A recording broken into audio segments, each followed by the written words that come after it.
are right now. Starting for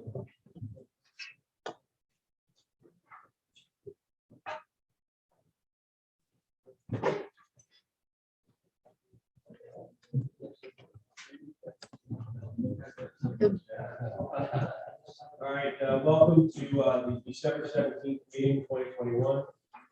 We exited executive session, and I have a motion to reconvene. motion to reconvene. Second. Second, all in favor? Aye. For the public, I will say we do have 4 out of 5 commissioners present, so we do have a quorum. And do I have a motion for adoption of the agenda? So moved. Second, all in favor? Aye. Updates and announcements. First one, Delta. Now, manager. Thank you, Mayor. So as you can see, we continue the progress on the Center Island out front. They have taken on the concrete away. We do need to have this utility, the vendor could bring this utility in the mark. We were told by Sussex County there may be some water lines in the middle, besides the sprinkler systems that the town may have in there. So as soon as they come in and mark that, we'll start putting in the posts, and then you'll see the roads going between the posts.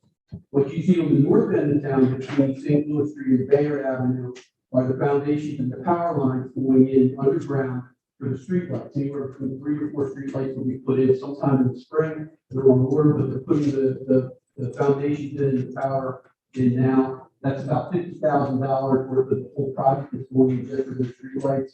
And again, Representative Schwarzkopf provided $50,000 CPF on the project.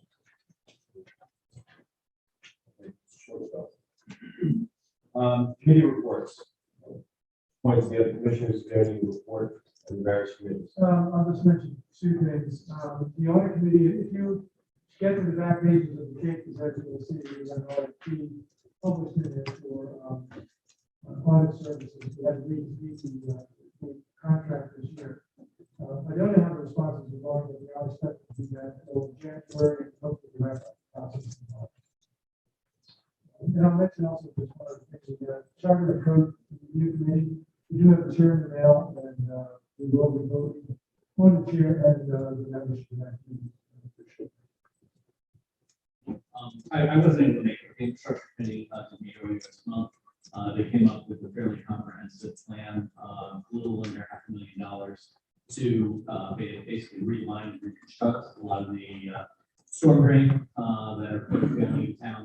It's obviously, a pretty big number, and that's going to flow back to us commissioners to be considering that sometime. The only update on the marketing committee is we still continue to receive donations for beautification projects, so that's coming along well. And we're waiting on something from Bill Don to approve something down by the circuit between Roger and White. Yes. I should mention also that we are still forming the charter of the climate change committee. And we do have, I think, including the chair, about 5 people who want to be part of that. But we certainly would like to have some additional volunteers for that committee. So Just a quick update. From a budget perspective, I have been working with Town Hall to start the process, looking at our 22 or next year's budget, 22-23 budget. So we should be able to look at that in the first draft in January. All things go well. In regards to the investment committee, one of the things that we'll be discussing tonight is asking the investment committee to review our current investment allocation risk profile in order to see if it's adequate for the return on investment that capital long term. So this is an update for those 2 committees. Next is approval of the December 2nd, 2021 special county commission meeting minutes. motion to approve. Motion to approve. Second. Any discussion? Not seeing any, all in favor? Aye. All right, the minutes are approved unanimously. Public comment. No one online. No one's on the line. Is anyone here for public comment?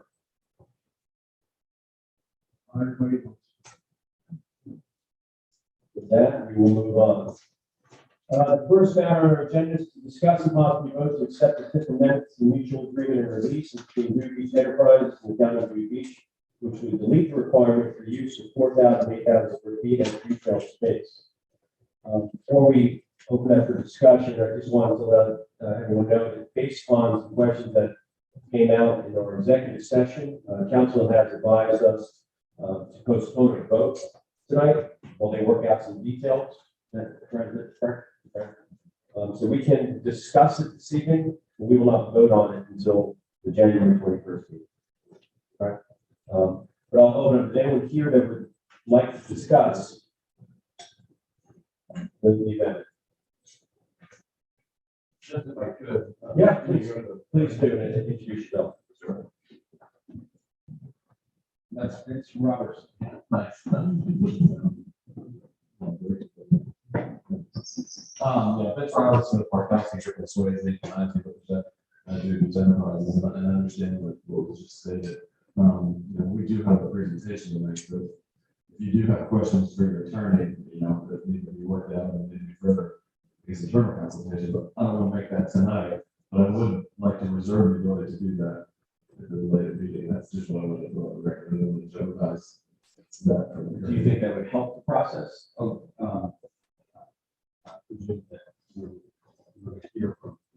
Okay. I think it would be helpful if you have a presentation, if you want to go through your presentation as. Tonight, I'm willing to do it. Yeah, okay, all right. So there was one second. No. Yeah, I'm willing to highlight that.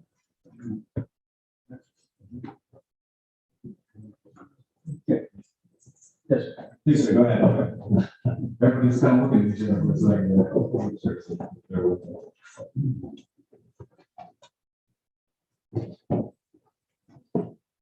So you all should have a letter that was submitted. Actually, Mr. Forston dropped it off from Mr. Wolford earlier in the week. I didn't check, but I think it went on to the town website. So that sort of summarizes our position. But just as you know, whenever we come in front of a town and use color or county, we're going to make a record for whatever it is we're seeking. I am here tonight with Mike Kennard, Vestafonso from Dubious Enterprises. Mr. Hanna, he could not be here this evening because of schedule conflict. This is the fifth and final amendment to the MAR, at least that's our hope. And the closeout of the whole Lighthouse code project here in the beach. As I mentioned, this is all the subject of my letter with the attachments that were dated December 9th of this year. I would summarize this. You go back to when this all started back in about 10 or more years ago, it seems like. It was really a conceptual idea. There wasn't, it hadn't been built. Nobody quite knew what it would look like. I think everybody kind of had a thought of what was going to be there, but again, it was conceptual, and size, scope, what was going to be included with it, et cetera, et cetera. But now that concept, I hope everybody will agree, is a great destination within Dewey Beach. It's a vast improvement over part of other town complex. There's a first-rate Hyatt hotel there. And aside, I think there's a Best Western in town. That's the only branded hotel between Dewey Beach and Rehoboth Beach, here on the coast. And I think Dewey Beach is in a unique spot to have a branded hotel like that, because it draws people into the town.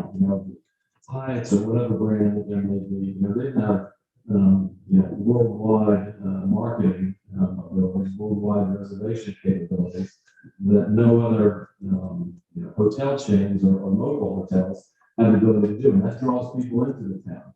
And if they come here and they see what they like, they stay. As you know, there's the high-end residential condos, there's the high-end banquet and conference center. I hope you all appreciate that's hosted dignitaries and will continue to do so. There's been important statewide events there. There's been trade groups there, weddings, and I would say generally all sorts of events that bring people to Dewey Beach to enjoy the town and spend the dollars there. There's the Bay Walk amenity, which is also enjoyed by many. Frankly, it may be one of the most photographed spots along the Rehoboth Bay. I noticed just following social media, it's even the Dewey Beach Christmas ornament this year, the Christmas trees out there. That's how much of an amenity and how much an important part of Dewey Beach that Bay Walk is.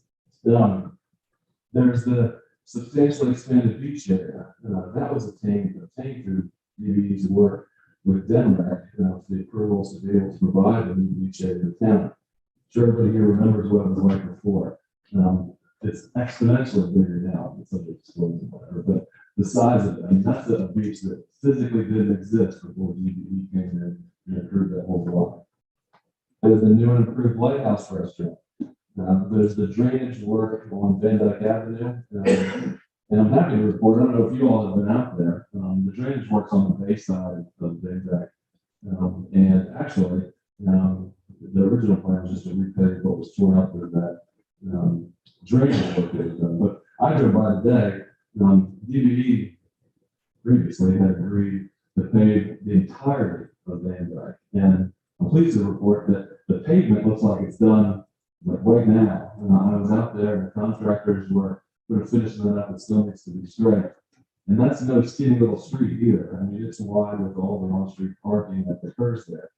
So the town, the people within the Lighthouse Cove, the people in the condos on the other side, everybody's getting a vast improvement as a result of DBE's, I would say, generosity in paving all of that street at a substantial cost. So having said that, and all that came under the MAR and the 4 amendments to it that have already happened. And it seems like each time a new issue came up, everybody collectively realized we needed to amend the MAR to address that issue. And kind of that's where we are today. There's not so much an issue that's arisen as much as it is closing out this whole project. So all go forth and be happy at the end of the day. And this is the last step with doing that. And as was on the agenda, and Mr. Mayor just mentioned for the agenda, it deals with the possibility of retail space for the project. The original MAR in the first or second amendment referenced retail service type uses and gave examples that were not necessarily tied to the zoning code. I just want to point out that many of those uses exist in the project today, and what's actually listed in there are uses including a spa, a gym, a restaurant, public attractions. I'm not exactly sure what that means. I think we have those there certainly, but that's the term that's used. Parking and having a hotel. Over time, and frankly, and Mr. Schwartz and I talked about this, that MAR is inartfully drafted. You go back 10 or 11 or 12 years to when it was worked on. But now we're living with it. We've got to deal with these terms that aren't defined real well. But over time, that sort of expectation has been it's evolved into the desire or the thought that it means there has to be retail storefronts. So, taking that step that we're talking about retail storefronts, that's what the assumption is the MAR referred to. As set forth in my letter, as set forth in Mr. Hammond's affidavit, and as set forth in Ann Bailey, she submitted a letter and she doesn't have any ties to Do Beach Enterprises. She just submitted that letter affirming it. This is not a commercially practical location for retail spaces. If you all can recall, it didn't work in the old Ruddertown either. I remember the Ruddertown, and there was sort of a boardwalk on the north end of it. And there was, I think, books and coffee on the other side. I think the sunny side up. There's an ice cream store. There was either a candy kitchen or some sort of candy store that was in there. There was multiple others. None of them lasted. They just didn't. There was always turnover. They were boarded up. Frankly, they looked terrible over time. The windows were just, empty storefronts as you walk by if you're going out to the beach or to the Lighthouse or Traverse Cove or the convention center there. It physically wasn't, or economically, I guess, wasn't a viable location for retail. Of course, the DBE bought Ruthertown, tried to keep those going, and it still didn't work. I think everybody wanted it, and I think that was a reasonable goal and hope, but it just didn't work, and it still doesn't work today. DBE, with the new building, explored renting retail space in the complex, and you'll see, I'm not going to restate everything that was in Mr. Hannah's affidavit, but it is in that letter. It was attached as Exhibit C of that letter. And they talked to everybody from high-end restaurant operators to local beach businesses. There was word of mouth, there was signage, and it's the example from the signage in that letter. There was marketing materials, and that's Exhibit B to that letter. We had the East of Maui out there on the beach. Of course, they have a multi-pixel, I guess it's wooden shingle, but down here at the intersection, they were on the beach. We talked to them about coming into the retail spaces. they were not interested in bricks and mortar location on that spot. And there's some reasons for that. First of all, as I mentioned before, this is a high-end, first class project. We've got the Hyatt Hotel with its branding requirements, and as a franchisee, you have to maintain certain standards on your property, or else they'll catch a loose when you franchise it. We have high-end condos, people that pay a lot of money for those condos, and the town got a lot of transfer tax for those condos, and will continue to do so if they're sold and resold. You can't have that juxtaposition with low rent t-shirt shops, candy shops, things like that won't work because they can't pay the rent and there's not enough foot traffic in that location. And I've heard the comments that, well, there's not enough foot traffic on the backside of the Baywalk. As Ms. Bailey said, that applies equally to the sides as well, and we have actual examples of that from when it was Ruthertown, and all of those stores didn't work back in the days when it was Ruthertown. Again, some of the best laid plans to do that phrase. That's what we were dealing with 12 years ago when I think any of us were involved, but it's just not panned out. In addition to that, what we don't want is vacant commercial space. We put the commercial in there, it sits. It's either boarded up, it's papered up, the windows are frosted over. That doesn't go with the hotel, it doesn't go with the condos, it doesn't go with the conference and banquet facilities that exist. When you think about, if your daughter's getting married and you come to Dewey Beach and all your friends and family are here, you want to put on a first class wedding, you're getting your pictures taken, and right next to where your picture's taken is a plywood up, retail space that says for rent on it. It's there perpetually. It's just not consistent with the type of project this is. Again, there's just not sufficient foot or vehicle traffic to support it. And again, you just look back to Ruthertown to see this. And again, you only take my word for it. You can certainly look at Mr. Hannah's affidavit, as I mentioned, Ms. Bailey, who has her resume attached to her letter. She has substantial experience, I think 40 years experience in real estate. I wouldn't have said that if she hadn't put that in her letter, but she has extensive commercial and particularly rental real estate experience. But a lot of that in Colorado and Sussex County as well. So I've said all the reasons we can't do it. But clearing this up won't adversely affect the town either. We've got to look at the positives of it as well. The space is still going to be used. It's going to be used for breakout space for the conference facilities that exist there. So it's not necessarily going to add new patrons to this project. It's just going to be patrons within the project moving into a different area as need be. The other thing on the financial side of things, when you look at the rental fees, now I realize that let's assume there was a fit out with building permits that occurred for retail in there, and there was turnover every year, which we know will happen. But you get a building permit fee. So set that aside. The retail license, at least according to the town's website, for that type of retail is $273 a year. So by losing the retail, that's the out of pocket the town losing is $273. It will enable more use of the space, as I mentioned, as opposed to short retail. It will keep the hotel rooms filled. It will also, I think, help keep other hotel rooms that are open in the winter busy as well. And you say, well, that's great, puts money into these pockets, whatever, we don't care. But hotels have what's called collateral economic impact. And I think that's referenced in my letter, Mr. Haynes' his affidavit. And so if you have something that's happening in the conference room, the breakout room that's there, and it puts people in the hotel rooms at the Hyatt or other hotels that are in town, hotel guests spend $75 a day based on studies with area merchants. Every hotel room generates, I think, around $1,000 in the town fees and taxes. And every hotel room pumps about $17,000 into the local economy. So if we can use those hotel rooms more, including at the Hyatt or the Best Western or wherever else is open, that's going to put more money into the town's economy.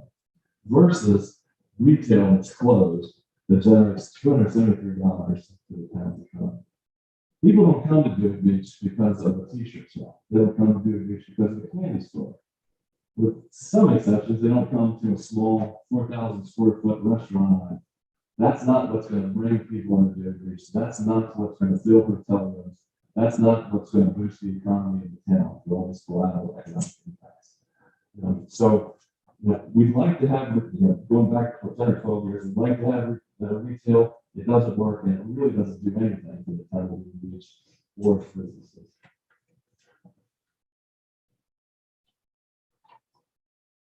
So, as I mentioned, the MAR does need this one final amendment to close everything out. So we all said, we're barely on the way. Everybody gets to enjoy the day walk, the beach, all those amenities, the Lighthouse restaurant, everything. This final amendment, I realize you still want to talk about some more, but it'll accomplish. And one of the things that I disclosed to Mr. Forston was that DBE and further to this, it is all wrapped up. They're obligated to pay $37,500 for it now annually to the town of Deer Beach.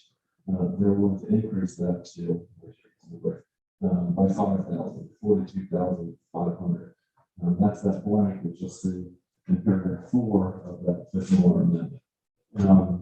It's the desire that the funds we use as part of the town's beautification efforts, including sidewalk trash removal on the streets. And as you may recall, DDE has been allowed to have in the past. We do have one or two minor, I think, wording amendments to make that I would say aren't substantive at all. I'm not going to bore you with the details of that. I can talk to Mr. Fortune about that offline, particularly for not taking an action statement. But with that, it's kind of like on this case, we're forcing something that wouldn't work. It wouldn't be good for business enterprises. It wouldn't be good for the condominium owners in Lighthouse Code. It wouldn't be good for the people that come to Deer Beach and want to see a first class project and don't want to see boarded up windows next to it. It's good for the businesses based on the money that's generated for the town's economy. And it's good for the residents as well. So, with that, I'll open up to any questions that you all might have. But I kind of want to get this point across so that everybody's kind of looking at the big picture. Well, thank you for coming, first of all. Oh, no problem. I'll put out some commissioners right now if you have any questions while he's here.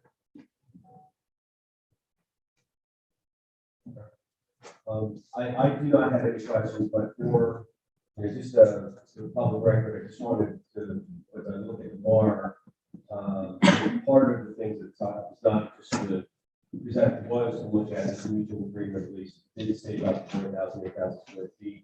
Was one part of it.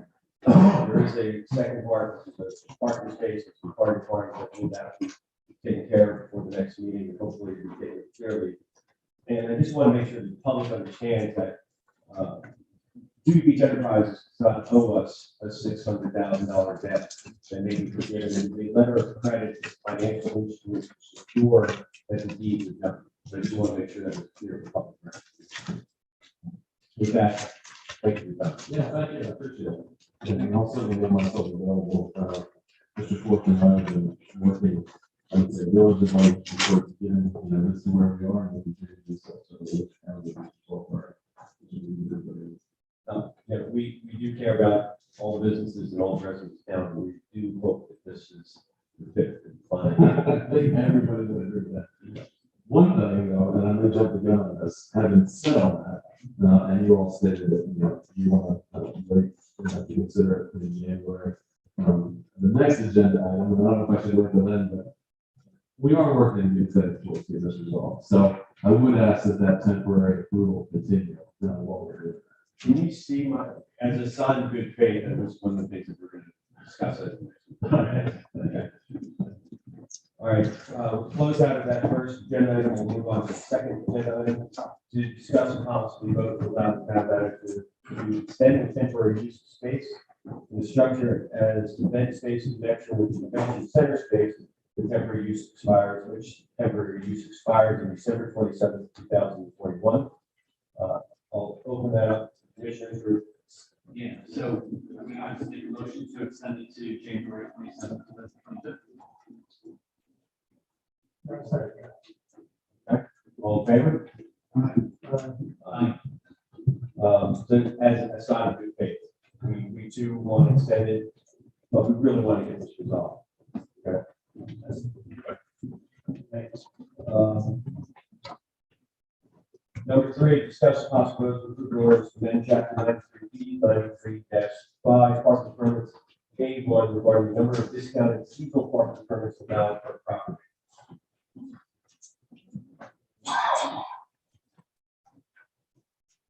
So we have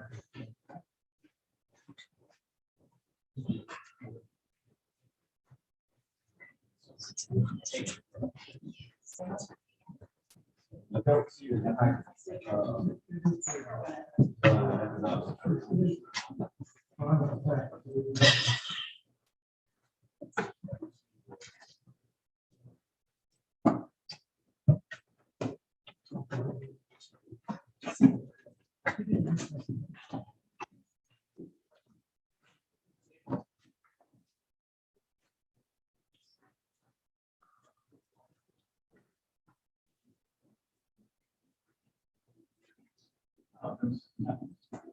All right, this is an ordinance for the main chapter, as I said. This is amendment to change the language on A1 to include the words, I'll read the sentence and I'll tell you the sentence. Dewey Beach property owner and business owners of the business physically located in Dewey Beach are eligible to purchase up to 2 discounted seasonal parking permits and with inserts of current property or business at $150 per permit provided. That was the change, adding per property or business. With that, open up the motion. So moved to add those 4 words to the. Okay. Second. All in favor? Aye. Unanimous. Item number 4, discuss and possibly vote to approve resolution to provide Town of Dewey Beach commissioners with a complimentary seasonal parking permit annually to include years beyond their service to the town. We are conflicted on this, I thought the same thing. This, as a matter of discussion, this was a practice that had been done for numerous years. I think there's only, there aren't that many commissioners that don't have it. As everyone knows, we are not compensated. I think this was actually something that came from the town manager that thought it would be a good idea. So, If I could, sir. Sure. So the town clerk found this information out. So the mayor of Lewis receives a certain amount, $4,000 a year. Smyrna and the council get $25 per meeting. Ocean View, the mayor receives $1,100 approximately a year. Millville, they get $25 per meeting. Bridgeville, they get $450 per quarter. Then in Milford, they get $100 per meeting. They Clayton, they get $75 per meeting. So I think with these parking permits, I think we're in line with what the other small towns are doing in the state. And thank you, Ashley, for bringing that to my attention. I like it. You feel like. Well, but is anybody doing it for former commissioners? So I don't know that. That's the issue. Axel, do you remember when we stopped this practice? I do not recall the year. I can look it up. 13. That sounds right. You were certainly at that start. Discussion, because I feel like Gary's like, I feel, yeah, it's a little bit of a conflict for us to approve our own. I'm not like you, I'm not crazy about voting for some for ourselves. But I do thank our town clerk for pointing out how drastically undercompensated. I mean, You don't have a conflict when it comes to expressing that. I don't think it's, I just don't think it's that big as well. And there is an ongoing requirement to maintain residency with it, that you have to have some kind of property or something. Correct. So it's not like somebody's going to be taking a permit. So I'm really fine with it. I'm fine with it as well. So I can't see it as it is. And the only thing you wrote down is parking permit over an office. Extending that, I mean, for future commissioners, I think that I see there's a good incentive.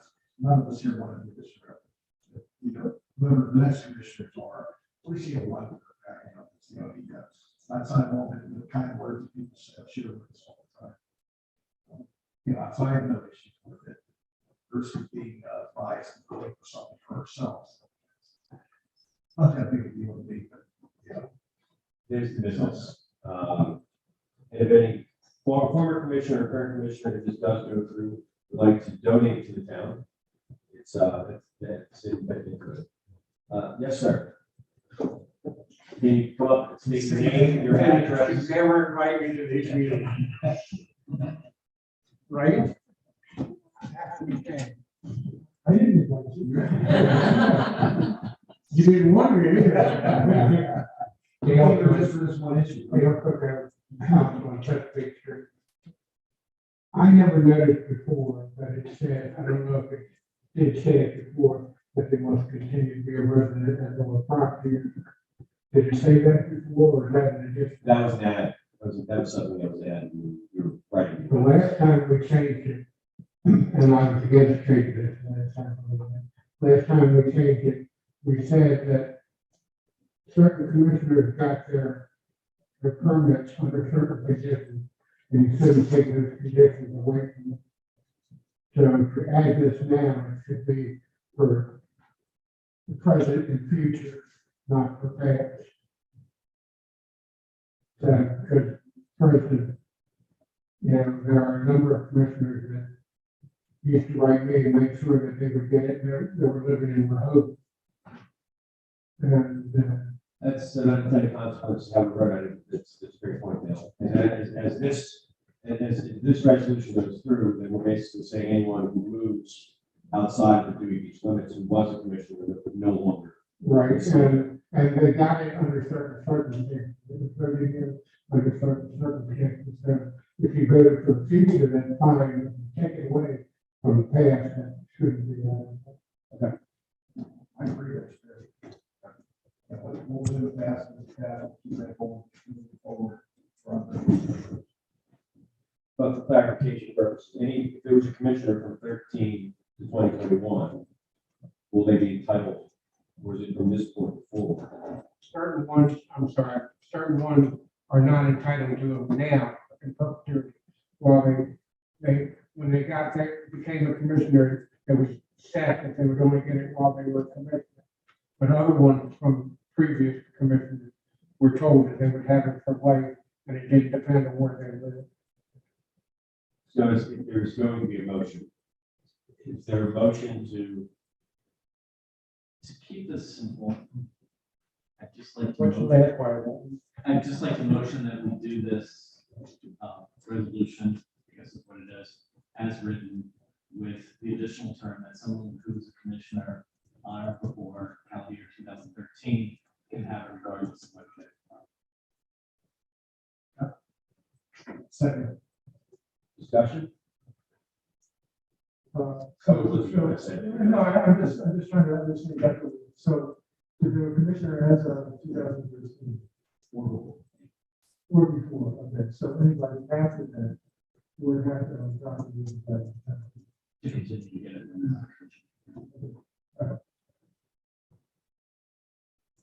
With that, then call vote. All in favor, say aye. Aye. That passes unanimously. And thank you for the clarification. Thank you. All right.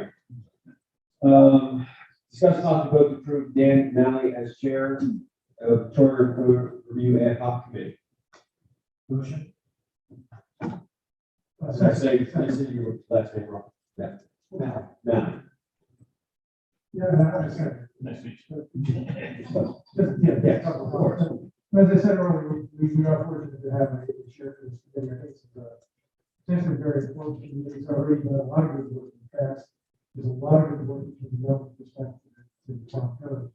And Dan Malley is a business out here in town, doing regular advice. And I think that's important too, because the town code needs to work not only for residential property owners, but it needs to be consistent and clear and worthwhile also for business owners. So having that representation.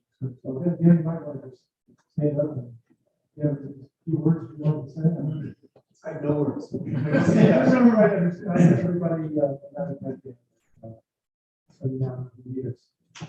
So, And I will say 2 weeks ago or 3 weeks ago, I brought my bike in for a tune-up, and he did a tremendous job. with ice cream in your pocket. Yes, yes, right. All right, So thank you. so moved. So, all in favor? Aye. Aye. So moved. All right, on to the next, item number 6, to discuss the implementation of the fund balance policy. I'll start this, and I'll pass it off to Gary if you so wish. The fund balance policy, that, Gary, through the audit process, worked on and approved, had a change in the requirement to change the presentation of financial statements. The presentation that's currently up on the website will be adjusted slightly after we had the chance to review it to move 540,000, for example, from the rainy day fund back down to the assigned fund, which is the agreement now that fund balance policy is stated. We will continue to work to improve the presentation and being able to show the changes in each of the funds, whether restricted or assigned, from month to month. Yeah. Yeah, I think the presentation that you have, you can sort of put aside the exact nature of the numbers that you see there, it's very close, but as the mayor said, there's an adjustment there. I think what's important is that this reformat gives us a much better picture of the overall position of the town's finances. And it's also very consistently similar to what appears in the audit report each year. So that's helpful as well. And I think going forward, just the basic elements of our fund balance policy is that we would have 6 months of operating expenditures and reserved as ready to come. So that's about $1.8 million this year. And then there would be an unassigned fund balance of $540,000, which is 15% of our expenses. So those are the kind of basic numbers that we would be working with. My own view is I believe the 1.8 is going to be fixed across time. Unless we draw it the front. We're in a very good economic situation right now. We're actually able to generate, considerably more in revenue than we need to support the town's operations. So what that's going to do is build up that unassigned balance. And what I would hope, in terms of the process going forward, is that we would look at the town manager to give us some recommendations on how we might allocate the funds in excess of the required $540,000. You can bring that back to the town council. We would have some discussion and then take a vote of the most appropriate places to allocate those funds. That could be infrastructure, it could be gas improvements, it could be something else that represents a critical need for the town. And just one other point, I expect town manager to come back to this in the very near future with some adjustments to salary adjustments, and those impact the operating budget, and that goes up. We may have to readjust our day-to-day fund. We also have unassigned fund as well, so we make sure that we have that the right balances there. But this, I guess we'll get to this. It also ties into the investment policy. We've been looking for a way to perhaps generate some better returns for some of the monies that we have invested in ground advisory. The lion's share of $1.8 million in the rated aid fund is really a position of about $1.4 million that is something now with ground advisory, but it's all cash and cash equivalents. And there may be some opportunity, and this would be an investment committee to talk about this, some ways to better diversify some of those investments, accept a bit more risk, but in turn for that, be able to generate some better returns. So that's, again, something in the investment committee.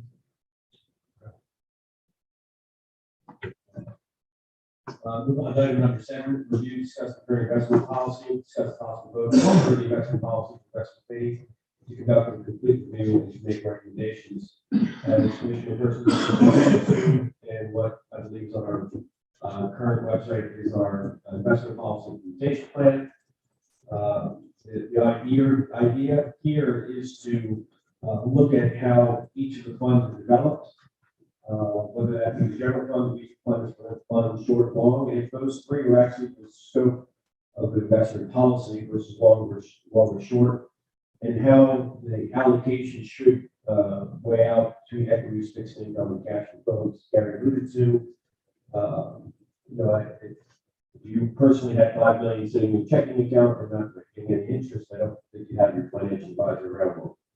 So it's something that we'll have to take a look at while being prudent in terms of the risks that are associated with this.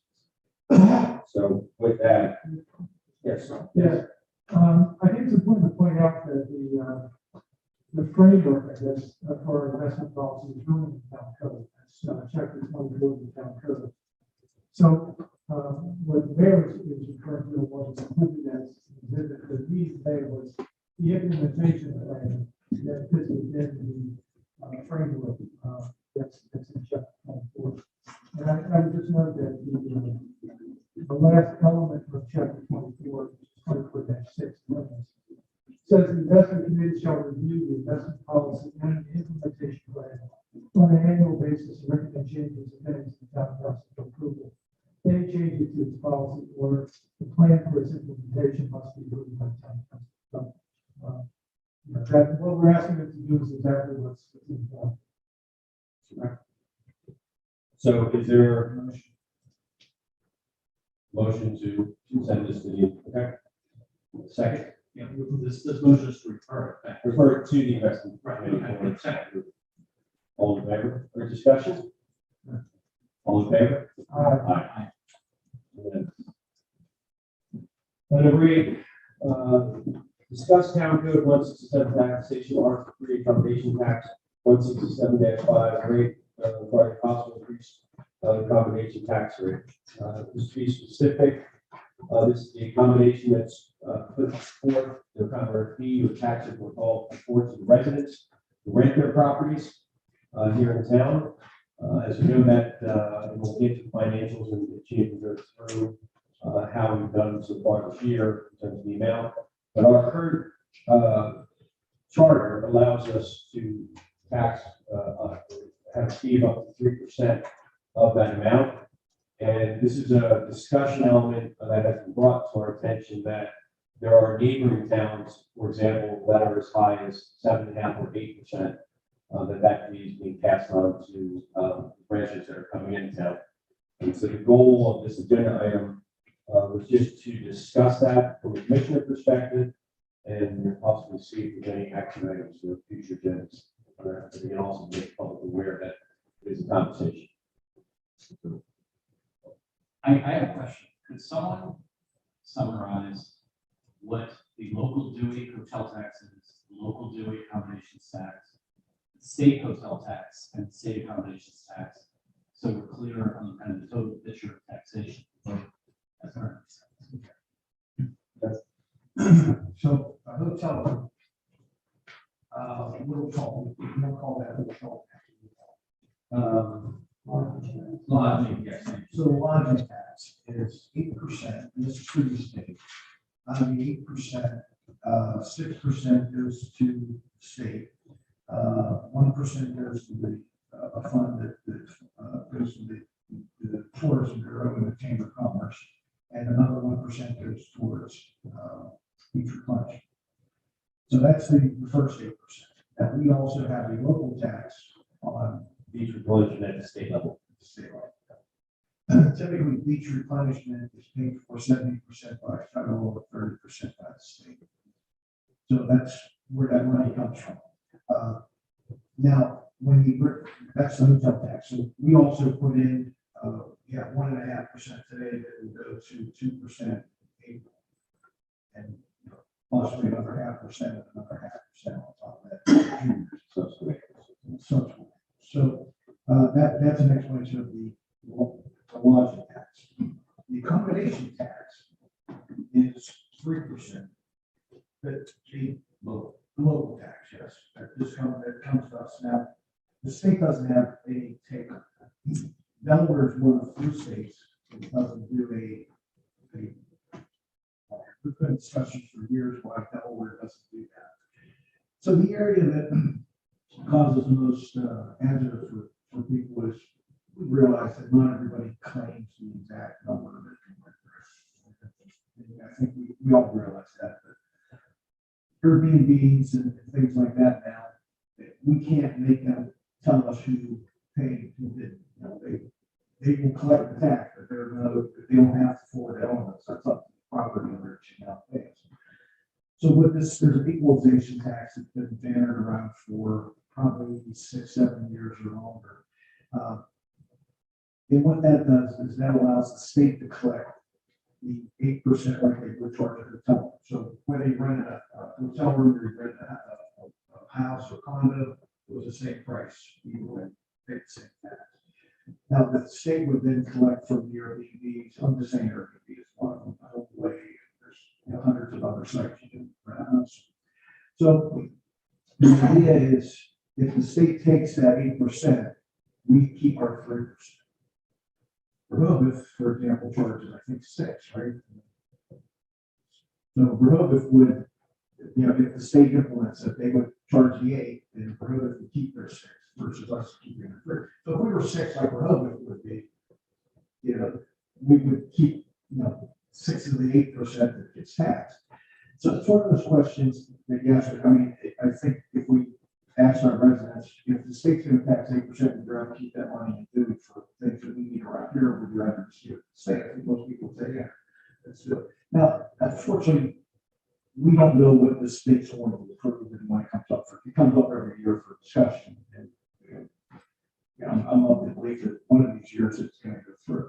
If we have no ability to raise a tax unless we go to referendum.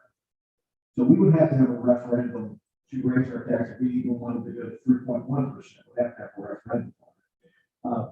But it's a difficult ask because you're asking people to tax consumption. No one wants to give money away unless they have to, right? So if the state's going to put in 8, you're going to pay the 8 eventually if that passes, and Dewey will still keep it straight. So a long-winded answer to that.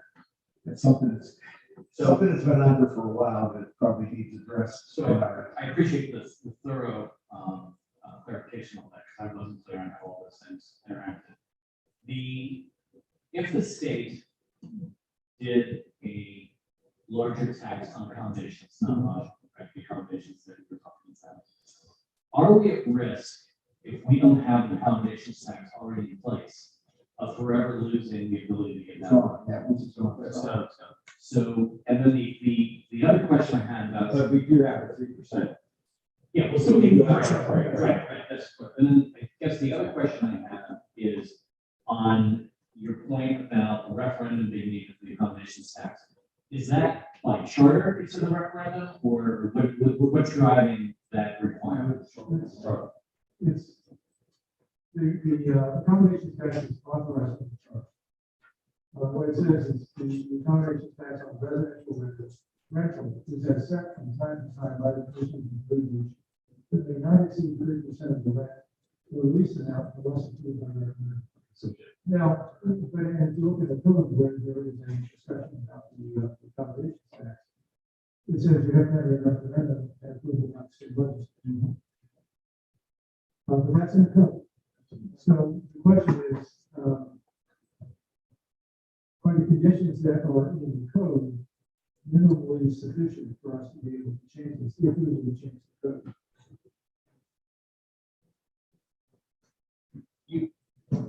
It sounds to me like you can change the code such that you wouldn't need states, commissioner, and in order to raise tax, but you're still limited by your charter. And your charter says that you can referendum. Right, yeah, there's no question about it. You need a referendum. In the code, if you leave the code as is, does the fact that we need state legislative approval, does that imply a full legislative process including the signature of the building? I mean, it's, which would then have the essence of changing our charter at the same time. Well, I think that's what's implied is that you're going to change your charter because that's the only area where the legislature has a say in our charters. And then it seems to, the code seems to imply that we have to choose the charter. But the charter seems to say that we can do this just by recommending that change. Yeah, sorry. To discuss it. Yeah, it's discuss it, is it, from that point, I understand, but if there was a change to the code that would allow us for up to 8%. That would give us at least some room locally in terms of here of increasing if we need to increase. But you still need to deal with, or you still need to. Right, sure. Yeah. How, you mentioned how we're competitively, where are we then with Bethany, Lewis, I know Bethany's at 7. so we're low. Yeah, I understand that we want a competitive advantage for property owners. We want a competitive advantage. We don't need to be half or a third. There's also a fairness with the lodging tax and how they success, right?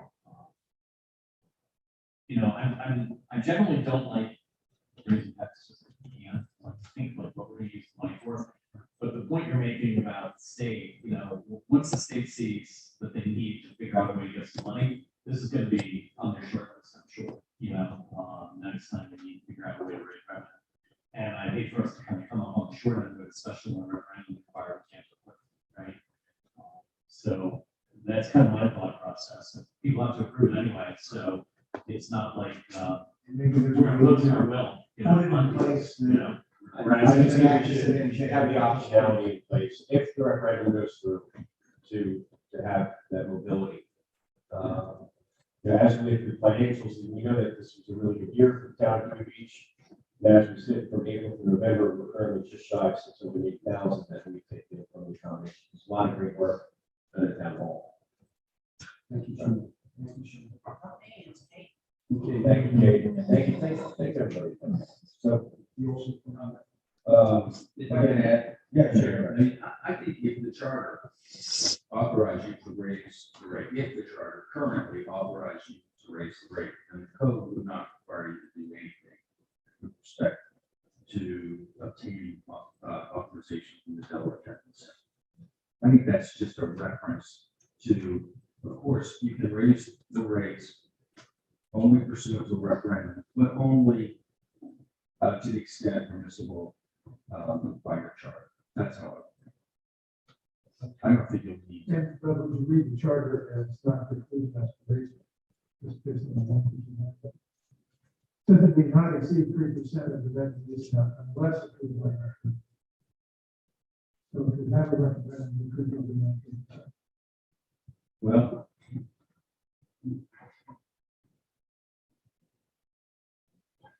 there was a change. A subject like this came up, and Mr. Forstman was here earlier and was advising us on a related subject, which produced some litigation and ultimately the state legislature acted that if we're going to rely on our all powers clause to raise taxes, we actually can't use the all powers clause as a justification for raising taxes without getting specific charter. So it may be that this falls into the exception from our all powers clause, that when it comes to raising taxes, certainly imposing new taxes, then we need a specific authorization in our charter. It may not apply in this case because it's an existing tax, so it requires some study, I think.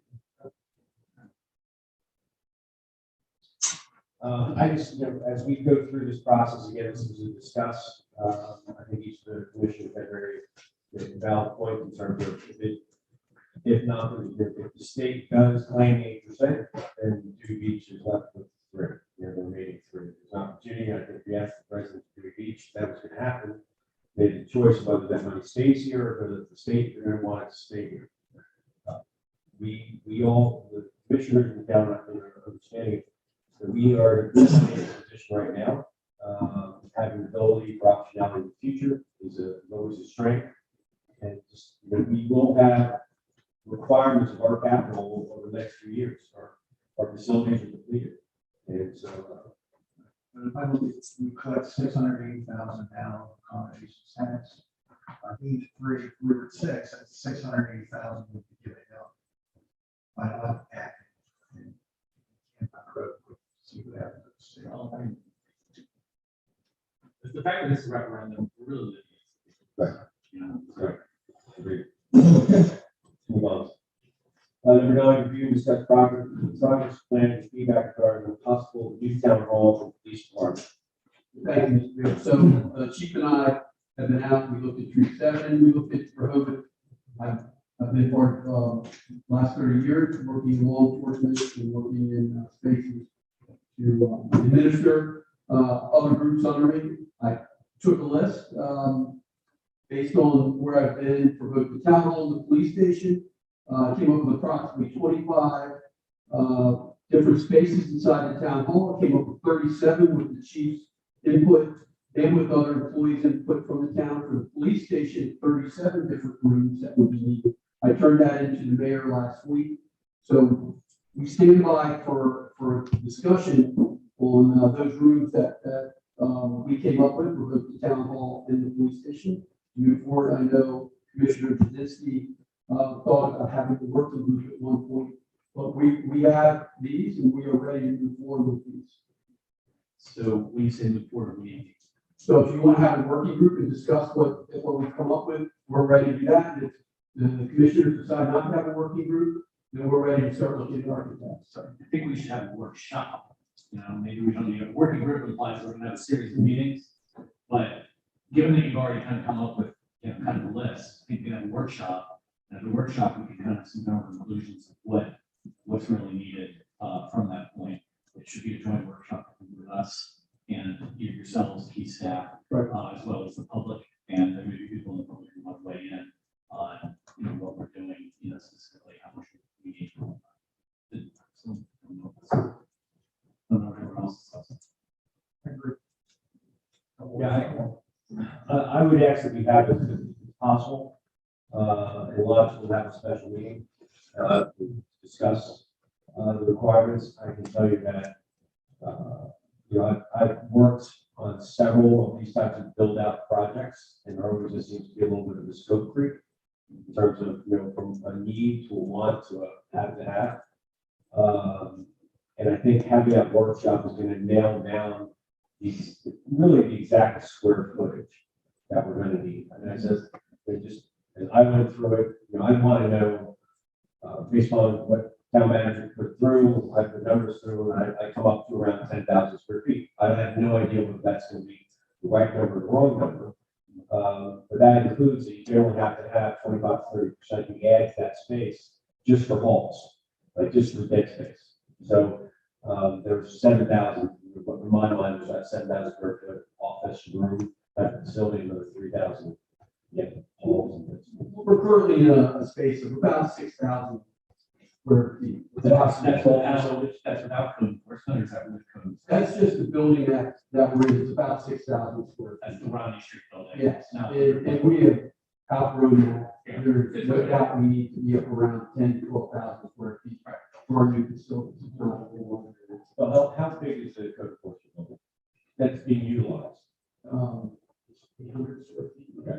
It's not much more. Just right now, you got 7 with all that space you can't use, like with the halls and everything. But I would go back to say that we are way under where we should be just operating. So can we do we agree that we want to have this as a special meeting in January? Yeah, I think we have a workshop, we should be scheduled for January, I'll make everyone wants to try to do this. Oh, yeah. Yeah, let's do one too. So can we schedule a meeting in January? Actually, you can just find out if the commissioners want to know that's your guys. Any other comments? All right. Review the November 2021 financial statements. Lawyer? So there's been a new format, and we just asked she, well, I don't know if we can actually bring it up on the screen, Kate. If she will come up and deliver that line by line for us. Well, whatever the commissioners have. Well, with this new form, it's been worked on by the mayor and by Sheena. I appreciate the work on it. I'm still trying to understand it as I've learned about this new format. Why don't I take this slide, and if you could, then we can go to the November actual results. Yeah, I've got the highlights. And for the highlights. What you will have on town hall is a draft of revised financial statements. There are some elements that I'll highlight. First of all of the cash and equivalents have been included into one specific category. And just for material correctly, I think there's some ridiculous number, like 40 or 50 bank accounts that we have open account. So these are all those 40 accounts. Our investments is what is owed to us, or what is at Ground Advisory. The beach receivable is the amount that's due to us in terms of beach fund of 7640. I'm not sure if that's collectible or not, but that was the question. Is Gary went through this? Is like, well, these are the things that have to give us even further questions. Is that 7640 that's out there? The receivables general is what's due from us from DVE. Prepaid expenses, mostly insurance, and capital assets or capital assets net of any depreciation. So that gives us the full asset picture. Payables in terms of what we owe, current wages and payroll taxes to our employees, as well as to the state federal government, as well as unearned revenue. So that unearned revenue line item, there are grants that have been given to us that are restricted to a certain degree, and that will be funded, will be used once they expenses come through.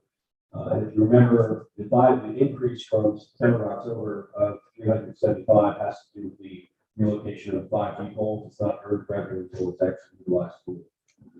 So that takes us through our assets and our liabilities. What we're down to is the fund balance. You first need to remove the elements that are not spendable, not cash free. That is your prepaid, your receivables, your net investment capital assets.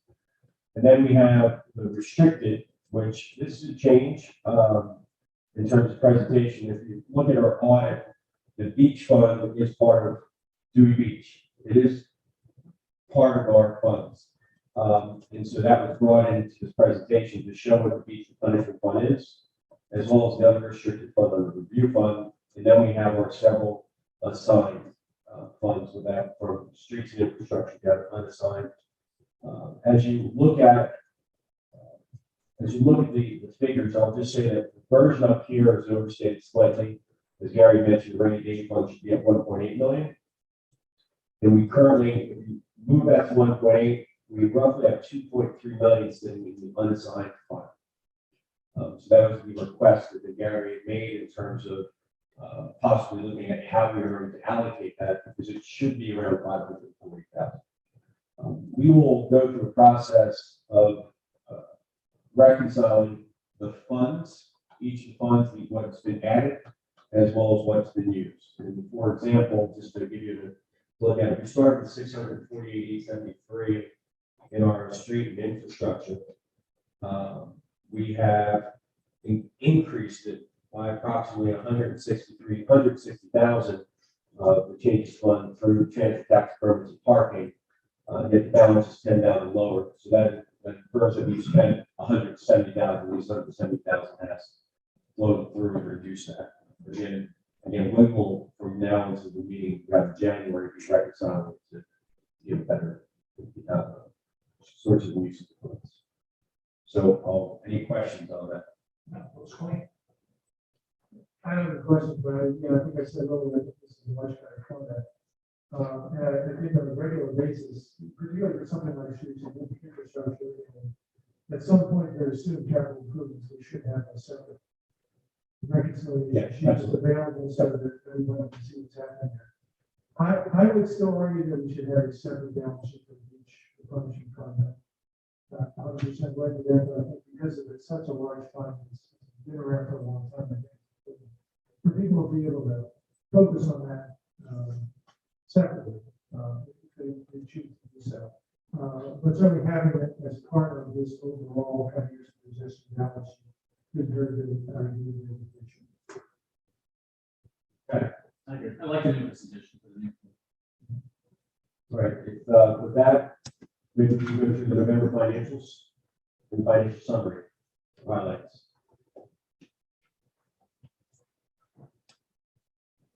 Thank you. Too lazy to write, so I brought a laptop. We have 14 bank accounts there. Seemed like a lot more when I was looking at it. Yeah. When Mayor and I were working on things, I realized that I had put something in error to hotel tax, which should have been accommodations tax. It was fixed in November. As of November 30th, our accommodations tax is about 100,000 over our 5-year historic average, and 100 or over our historic high, and 150,000 over the average of 5 years. So whatever Kate has been doing to collect and bring it online, she needs to keep going. She did good. The building permits made budget for the year in November. And in December, we've gotten 153,000 in this month. So, and there's quite a few more coming. Our building permits are going really great. Our IT is up because of, which is in our town administrative expenses. We've had software upgrades and technology upgrades here to the Lifesaving Station for the meetings. And we're needing to do some other things to meet the audit requirements for our IT's data security. So all that was not planned for. So it's being rolled in.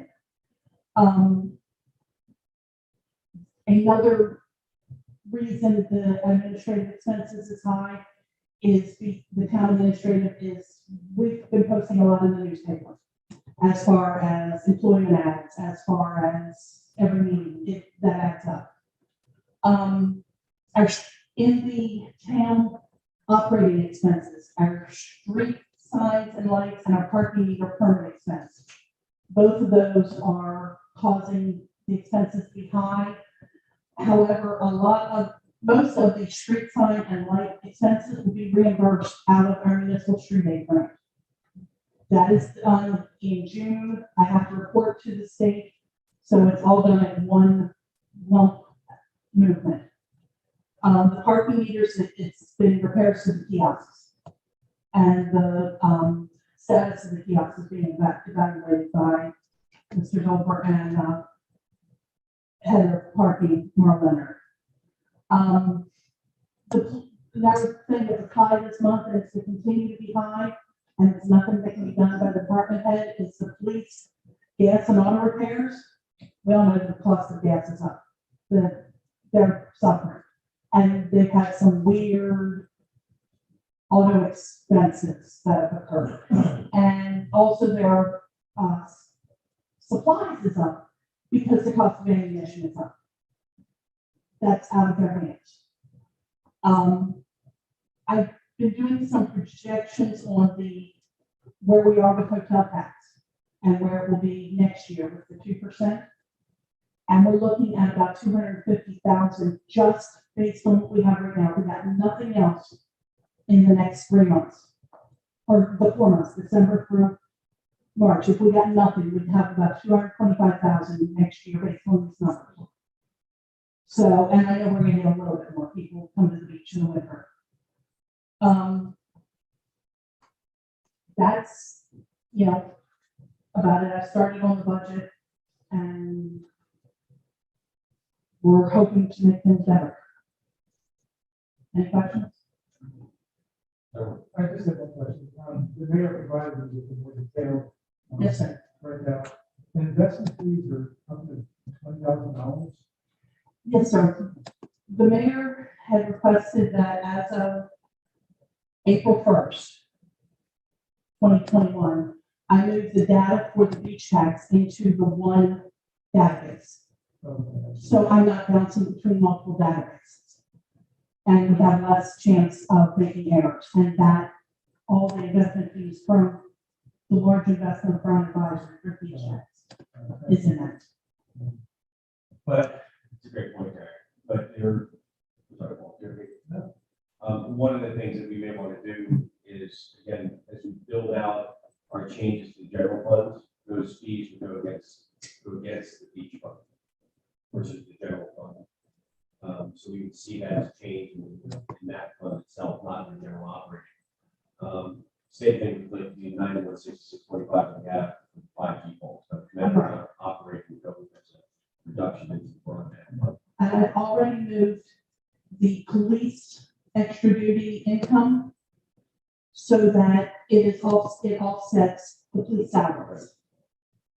And there was one other that they offset, the COVID expenses. That was one.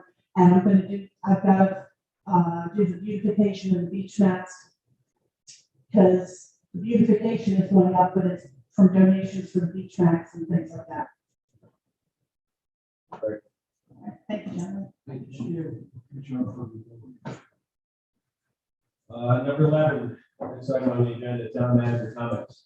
Thank you, Mr. Mayor. So there were over 13 people that applied for the payroll county clerk position that we advertised.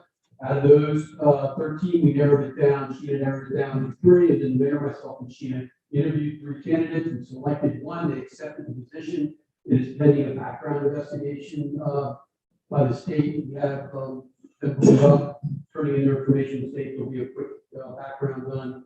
That'll be turned around, and at that time we'll announce the individual that's been selected. Question about that. Is it usually that satisfies the recommendation from the auditor? It is, because they want to see a check and balance, and based on the way that person's going to be doing their job with payroll, looking at the monies that are coming in, she will be paying bills, looking at those going out, and it'll meet the requirement. Well, that's a separation of duties. What about the requirement for finance? I think she feels that's fine. Because I mean, we never talked about the job. I don't think it's.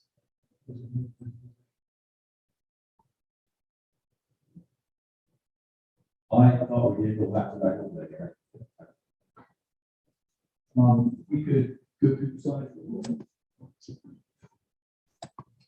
So the sip and shop took place on Black Friday that weekend. Approximately 3,400 people attended. On Davenport Street, we had a booth set up. We also, as a town, sold the new dog tags that are in now, and the other coins that are the next slide. Actually, some of the folks were able to raise a number of presents for the holidays and give it to some families throughout the county. Next slide, please. Some decoration here for the holiday. Next slide, please. So Midnight Trees, you heard DBE talk about that earlier today. They started pulling the old pavement off yesterday, and tonight, as we're here, they should be finishing up repaving Midnight Street. Now, we'll say that most of the damage done to the street was done when the hotel in the condominium was put in. Next slide, please. This is a project that we were doing at the end of Bellevue Street, as you can see, working with some of the citizens, and one citizen in particular down there donated the funds so we could develop that into that area that you see with the bike rack, which they also donated, and with the 6x6s. Next slide, please. And there you see it. They're also on the other side where they can is also. I would say that any other folks in town that would like something like that, they can give me a call. I'm more than happy if they want to donate the money so we can do a project like that on the street. Next slide, please. Here's the work that we talked about earlier, where the streetlights are going to go from St. Louis up to Bayard Avenue. Next slide, please. This is work being done down Chicago Street where the beach entrance is for vehicles going up and down. We need to cut about 4.5 to 5 feet away from that bank. We did that yesterday and today. Next slide, please. And that's the new collectible coin. Next slide, please. The dog tag. The next one slide, please. That's it. That's it. So Sussex County, we follow Sussex County for holidays and days off. They just announced, we just found out today, they will be giving their employees 27th off. Also, it's a holiday. So we will be following Sussex County, we're giving our employees off. We will make sure the town website reflects that. We'll have it available to us, and then we'll be off Monday the 27th. That is because Christmas is the 20th on Saturday. Yeah, well, they're actually also the 25th and 23rd are county holidays. We just added the 27th. So I just want to make everybody aware of that. The police station in town hall, when we talk about, taxing and not tax folks if not needed, we are definitely going to need revenue coming in to pay for a new town hall police station. Estimates are anywhere between $5 and maybe $6.5 million when we get done. If we end up taking code enforcement building out first, putting a town hall there, and then we're gonna have to bring temporary facilities in. If we end up tearing down Rodney Street, the police are gonna have to go somewhere, and we just can't put them into a trail. It's gonna have secure facilities, because we're gonna have elders computers and other things in there. So it's gonna be costly to tear down both of these buildings, even though we're building one at one time, move as many as we can to that building, and then go into the second building, tearing it down and moving the police and other folks out and putting them in temporary quarters. It's going to be very costly to do that. So I would just say, we talk about the extra funding that we have this year. We're going to need some of that funding, if not all of it, for our new town hall and police station. And also, when we look at what we are paying our employees, not only the police, but our town employees, our admin employees, we are below the average. We have that information, and when the mayor's ready, we'll be able to present that to the commissioner, so you can see exactly where we are, not only with the police, but also other things.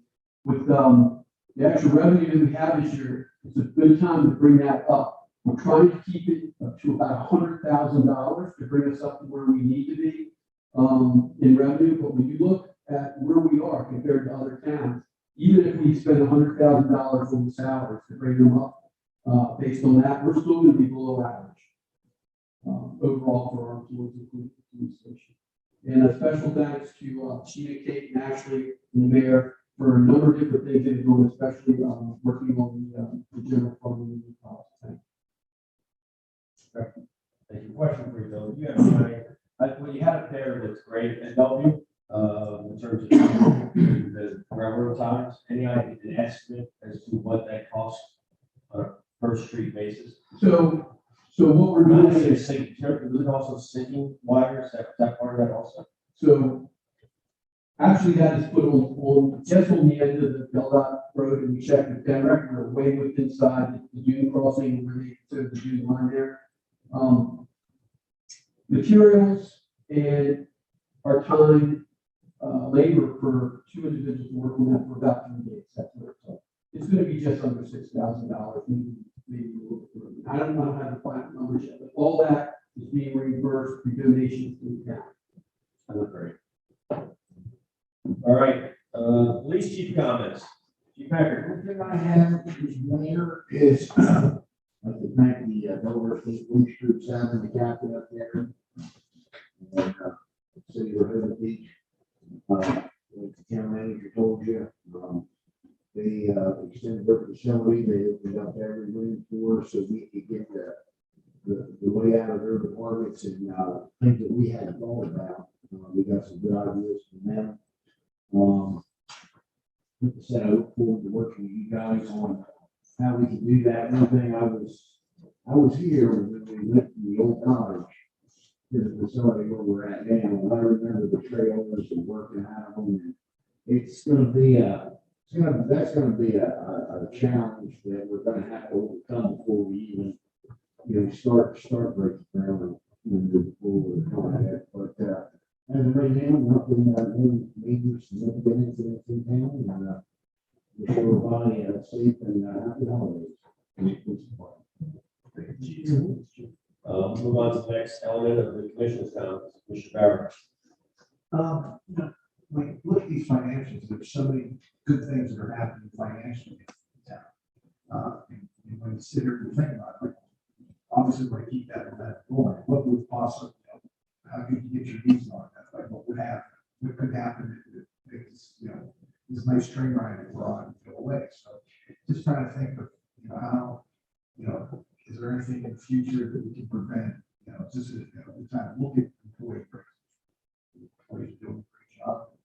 You know, we gotta keep everybody, you know, in a good space, because everybody's working hard to get stuff done, so.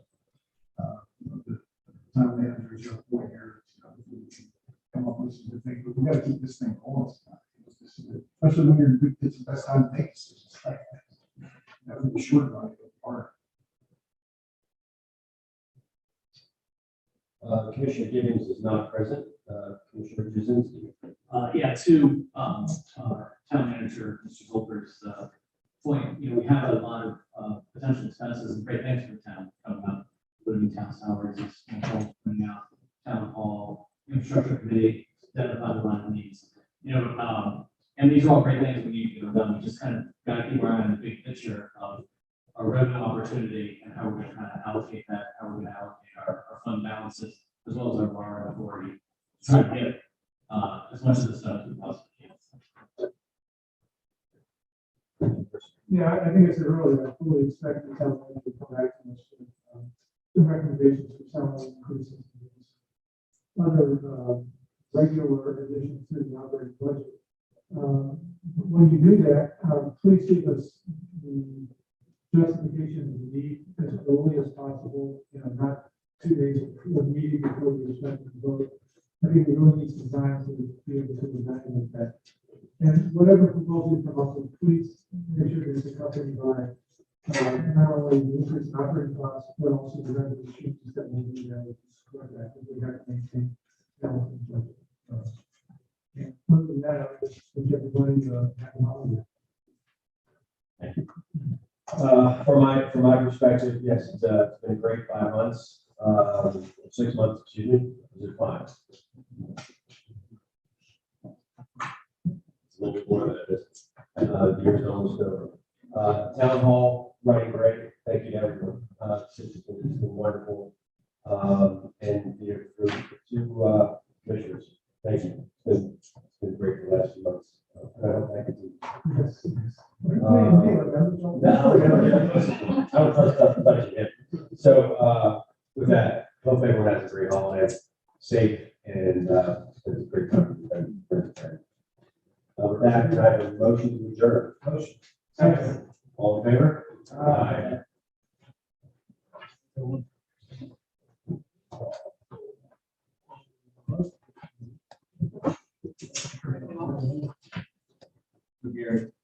Mics are off. I gotta let it run 30 seconds before shutting it all down. At the end of the meeting.